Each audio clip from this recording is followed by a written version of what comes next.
So there's a story doing the rounds. I wasn't going to talk about this one. I wasn't planning on it, but I think it's an important debate point.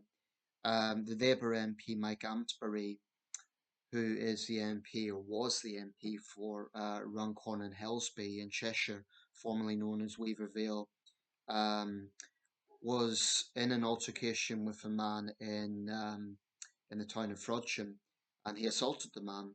Um, and he has subsequently been suspended from the Labour Party, and this has caused considerable debate, anger, concern from the public and commentators and other politicians.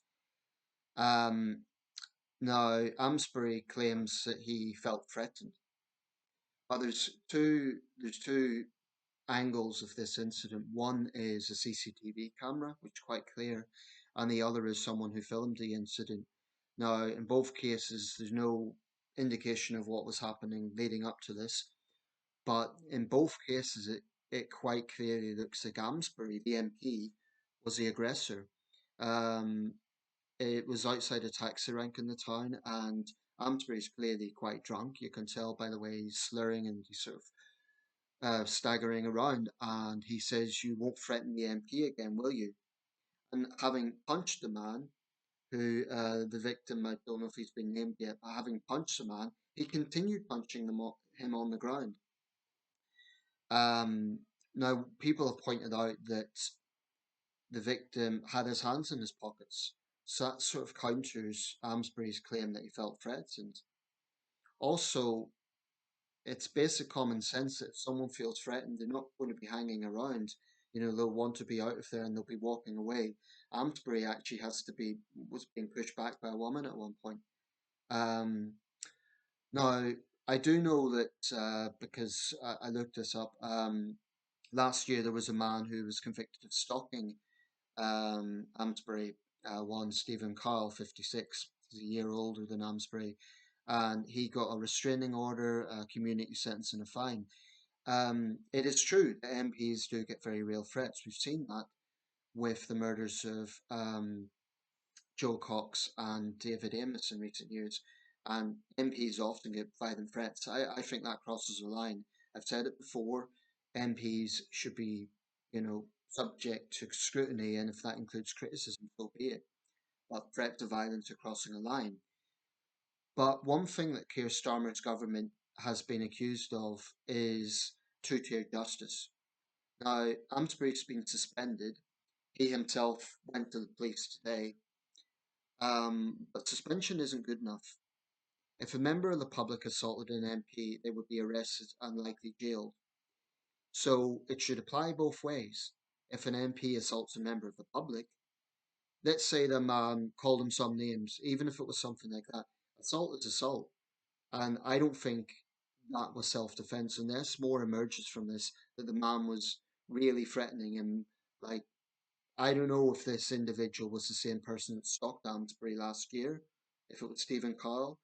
The victim hasn't been named so far. But even if that were the case, it was foolish of Amesbury to do what he done. If that was the case, then the man would have been breaching his restraining order, and Amesbury would have been within his rights to report to the police. I would say if the man was being aggressive towards him, I would even argue that Amesbury would be within his rights to defend himself. I do strongly believe in the right of self-defense. But looking at the footage, I don't think this can be called self-defense. It was Amesbury who was first to throw the punch. It was Amesbury who was getting in the man's face, hitting him when he was on the ground. The man was barely defending himself. You could hear a woman saying he's the local MP. Get it on footage. So if the evidence turns out to be, and I think it's pretty strong at this point, that Amesbury was the aggressor, he should be arrested um, and serve whatever sentence anyone else would face violent assault. Um, I do not think this is. I remember the incident with John Prescott, then Deputy Prime Minister, in 2001 when the farmer punched him. Excuse me, threw the egg at him, which was assault, right? And Prescott turned around and punched him. It was a famous incident. Now, I think John Prescott was within his rights in defending himself. I've got Prescott's autobiography, and he says he felt that the warm liquid of the egg was actually his own blood, so it was an instinctive defensive thing. If you're going to throw an egg in someone's face, and you shouldn't expect them to be okay with it. I do believe that John Prescott was acting in self-defense. This case, no. It's hard to believe Amesbury's a local MP. He looks like a local drunk. He looks like a yob.